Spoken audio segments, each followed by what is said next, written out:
कथा तो मैंने सुनी, श्रवण करी, पर एक बात कहना चाहती हूं नंदी। विवाह होने के बाद में तो भोलेनाथ जी को मुझे कहीं भ्रमण कराने के लिए लेकर जाना था, पर आज बाबा मुझे कुंभज बाबा के यहां लेकर आए हैं।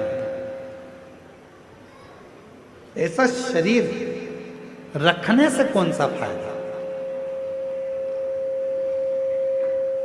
ये शरीर रखने से लाभ क्या है? शरीर को रखने से फायदा क्या है?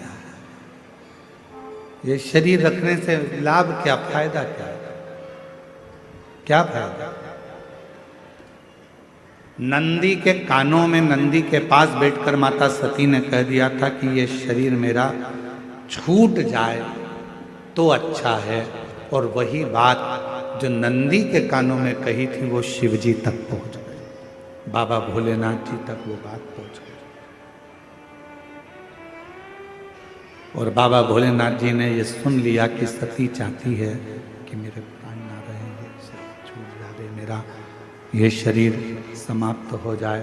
गला पकड़ रहा है, मेरा ये शरीर छूट जाए, मेरा ये शरीर समाप्त हो जाए। ये भोले बाबा जी ने सुन, शिव जी ने स्वीकार कर।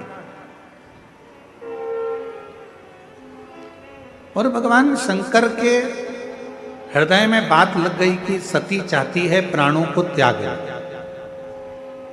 सती चाहती है कि प्राण छूट जाए, और बाबा ने स्वीकार कर लिया। बीच मार्ग में राम जी की परीक्षा लेने के लिए सती माता चली गई, और आखिरी में ये हुआ कि भोले बाबा के उस स्नेह आनंद में, भगवान राम जी के आनंद में भगवान शिव समाधि में लीन हो जाते हैं, और सती माता अपने पिता दक्ष प्रजापति के यहाँ यज्ञ में पहुंच जाती है।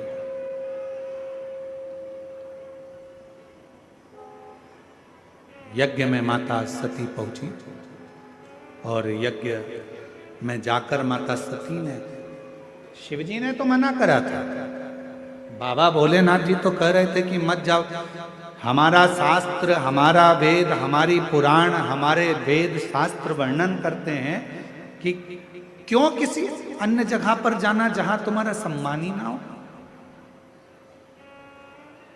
जहां पर तुम्हारा आदर नहीं है, सम्मान नहीं है, सत्कार नहीं है, ऐसी जगह। शिव जी ने मना करा, मत जा सती, क्या करेगी जाकर, वहां क्यों जाना, वहां तेरा आदर नहीं होगा सती, तुझे सम्मान नहीं मिलेगा सती, वहां तेरा आदर, वहां तेरा सम्मान, वहां तेरा सत्कार नहीं होगा सती, तो वहां जाकर करेगी क्या?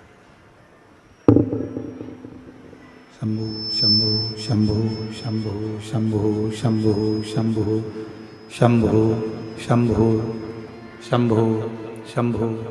सती तू वहां मत जा, पर सती नहीं मानी। माता सती मानने को तैयार ही नहीं। मेरे पिता हैं, और ऐसा हो नहीं सकता कि मेरे पिता मेरा आदर ना करें, मैं नहीं मान सकती, मैं तो जाऊंगी। सती मैया चले गई। ना बहन अच्छे से मिली, ना भाई अच्छे से मिले, ना परिवार के लोग अच्छे से मिले, केवल अच्छे से मिले तो केवल एक थी, वो थी माता सती की मां। केवल एक माता सती की, बाकी के कोई। तुम्हारे पास में धन है, सब तुम्हारे होंगे, तुम्हारे पास में संपदा है, सब तुम्हारे होंगे, तुम्हारे पास में सत्ता है, सब तुम्हारे होंगे, तुम्हारे पास में वैभव है, सब तुम्हारे होंगे, तुम्हारे पास में गाड़ी और बंगला है, सब तुम्हारे होंगे। पर शास्त्र कहता है जिस दिन हमारे पास में कुछ नहीं रहता तो अपने भी संबंध तोड़कर चले जाते हैं, जो नजदीक थे वो भी भूल जाते, वो भी भूल। दुनिया बड़ी विचित्र है, इसको समझना बड़ा कठिन काम है। एक टीचर ने बच्चों से कहा, बच्चों कल 14 फलों के नाम लिखकर लेकर आना। कितने फलों के? जम के बोलो जरा। 14 बच्चों, कल 14 फलों के नाम लिख कर लेकर आना। सारे बच्चे घर चले गए। एक बच्चा उसमें सबसे ज्यादा आलसी था, इतना आलसी बच्चा कि वो कुछ लिखने कोई तैयार नहीं, इतना आलसी।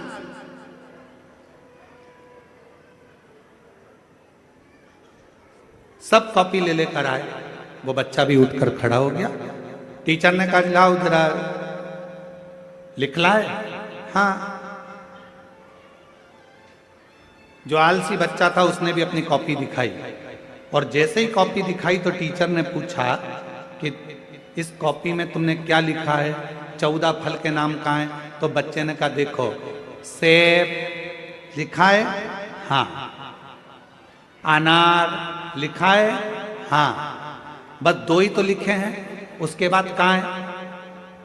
तो नीचे 11 लाइन छोड़कर उसने लिख दिया 1 दर्जन केले।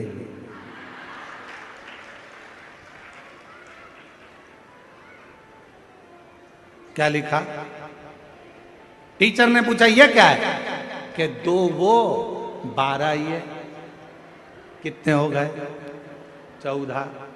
टीचर ने उसको टेबल पे खड़ा कर दिया और उसको फिर सजा दे दी, दंड दे दिया कि तू कुछ लिख कर नहीं लाया, कुछ।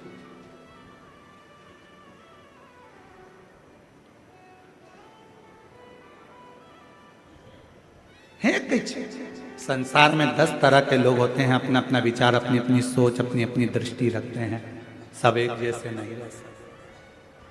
एक माता जी ने एक पत्र लिखा है, वो भाषा छत्तीसगढ़िया है, और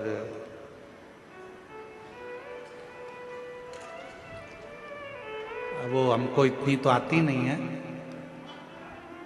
तो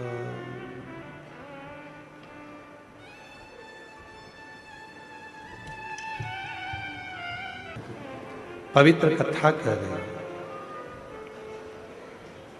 सती माता ने अपने शरीर को त्यागने का विचार किया। ना भाई, ना बहन, ना पिता, कोई भी माता सती से नहीं मिली, कोई नहीं। केवल माता सती से अगर मिली तो उनकी माता मिली, मां, बाकी का कोई नहीं।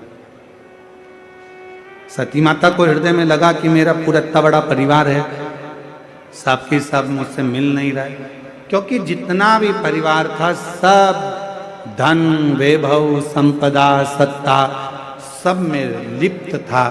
केवल एक मां सती ऐसी थी जो अपने पति के चरणों में कुछ हो ना हो, धन वैभव हो ना हो, पर माता सती शिव के चरणों में अपनी प्रीति रखती थी, अपनी प्रीति।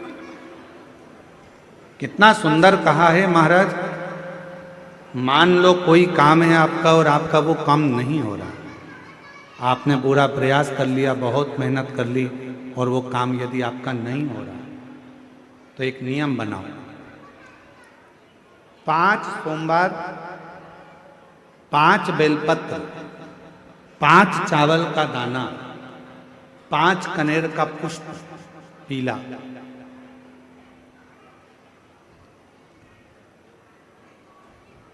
शिव जी के मंदिर में लेकर जाइए। सबसे पहले अशोक सुंदरी वाली जगह पर वो 5 बेलपत्र, 5 चावल के दाने और 5 कनेर का पुष्प, अशोक सुंदरी की जगह, आपको मालूम है ना अशोक सुंदरी की जगह सबको। तो जैसे ये जो शिवलिंग है, ये जो जलाधारी है, ये माता पार्वती जी का हस्त कमल है। शिवलिंग शंकर भगवान का स्वरूप है। जल जो बहता है, राइट में गणेश जी, लेफ्ट में कार्तिकेय जी, बीच में एक मोटी सी लाइन होती है शिवलिंग के सामने, वो अशोक सुंदरी का स्थान है। शिवलिंग के ठीक ऊपर भगवान शंकर जी का जो जल बूंद बूंद गिरता है, वो भगवान शंकर जी की 5 बेटियां जया, विषहरा, शामली बारी, दौतली और देव। इस स्थान पर आप जो भी 5 बेलपत्र, 5 चावल का दाना, 5 कनेर का पुष्प लेकर गए हो, यहाँ समर्पित करो। शिव जी से प्रार्थना करो, बाबा मेरा ये काम है पूर्ण होना चाहिए। बहुत हाथ पैर जोड़ लिए लोगों के, हो नहीं रहा। यही सामग्री को उठाकर शंकर भगवान के शिवलिंग पर समर्पित करो। बाबा से प्रार्थना कर कर बाबा इसको स्वीकार करना। जैसे अशोक सुंदरी की बात को आप स्वीकार करते हो, वैसे ही अशोक सुंदरी की बात को स्वीकार कर कर मेरी झोली भरना। 5 सोमवार बाबा के मंदिर में जाकर ये प्रयास करना प्रारंभ करो, ये कार्य करना प्रारंभ करो। मेरा देव अधिदेव महादेव जो कार्य अटक रहा है उसको पूर्ण तरह से कर ही दे, पूर्ण तरह से। 5 सोमवार का नियम बनाओ, 5 बेलपत्र, 5 चावल के दाने और 5 बोलो बोलो कनेर के पुष्प, पीला शिव। और आज एक बात और कहना चाहेंगे अपनी जिंदगी में, यदि मान लो डॉक्टर ने कह दिया कि कोई बड़ी बीमारी तुम्हारे शरीर, एक पत्र है, जैसे इस पत्र में एक बहन जी ने जो हमने पहले बताया है उसका इसमें वर्णन आया। देखिए, मेरा नाम नंदनी नागवंशी। कामना से आप आए हो, जिस भाव से आप आए हो, जिस विश्वास के साथ आप आए हो, हमारे भरोसे नहीं, आप देवघर वाले के भरोसे आए, आप बाबा के भरोसे आए, आप हमारे भरोसे नहीं।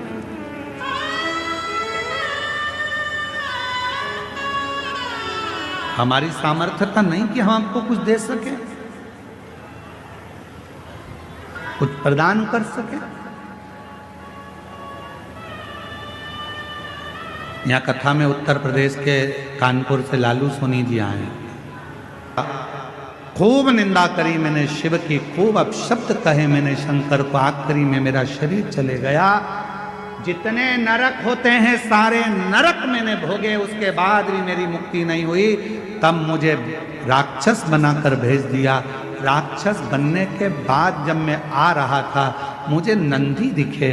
बाबा नंदी से पूछा कि मेरी मुक्ति कैसे होगी, तो कहा कोई शंकर का भक्त अपने तन पर भस्म लगाएगा, वो भस्म तेरे शरीर को छुएगी और वो भस्म तुझे राक्षस योनि से मुक्ति दे देगी। बस हे वामदेव जी, आपके शरीर की भस्म मुझे छू गई और छूते से ही आज मेरी मुक्ति हो गई। रज छूते से, छूकर क्या मिलता है? शिव उपासना कर रही है, भगवान शंकर का चरित्र कर रहा है। इसीलिए शिव तत्व कहता है भोजन, भजन, व्यापार और मिलन, 4 चीजें हैं। आप भी बोलिएगा साथ में, भोजन, भजन, व्यापार और मिलन। ये 4 हमेशा प्रसन्नता में करना चाहिए, चेहरे पर स्माइल होना चाहिए।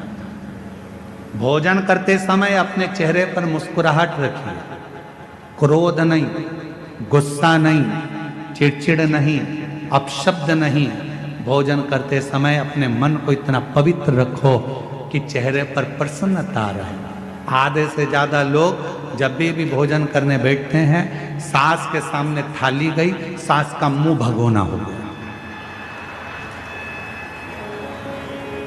बेटे के सामने भोजन गया, उसका मुंह फूल गया। ससुर खाने बैठा, उसका मुंह फूल गया।